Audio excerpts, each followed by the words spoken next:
వర్షం మాత్రం దేవుడికి కాబట్టి ఈరోజు ఏదో పడుతుందని చెప్పి దిగులు పడాల్సిన అవసరం లేదు. దేవుడు మాత్రం ఆయన పని జరిగిస్తుంటాడు. అది మన విశ్వాసం.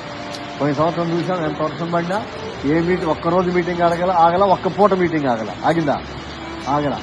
కనుక ఆగేదేమి లేదు. మనం ముందుకెళ్దాం. దేవుడు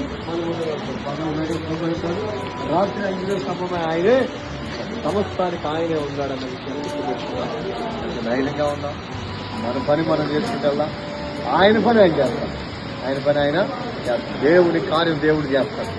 కాబట్టి విశ్వాసంతో మనం వెళ్దాం. ఖచ్చితంగా దేవుడు పోయిన సంవత్సరం కంటే మునుపటి కంటే అధికమైన మేలు చేస్తాడు.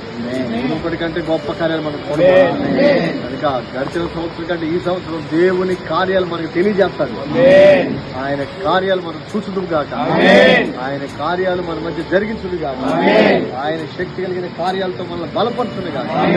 కాబట్టి ఈ మీటింగ్ లో దేవుని కార్యాలు మనం చూస్తామనే విశ్వాసంతోనే, ఆ విశ్వాస నిరీక్షణతోనే మనం మన పని సాగిపోదాం. కాబట్టి దేవుడితో వర్షం వస్తుంది. అందుబాటు దేవుడి స్తోత్రం చేద్దాం. హల్లెలూయా. దేవుని స్తుతి కలుగును గాక.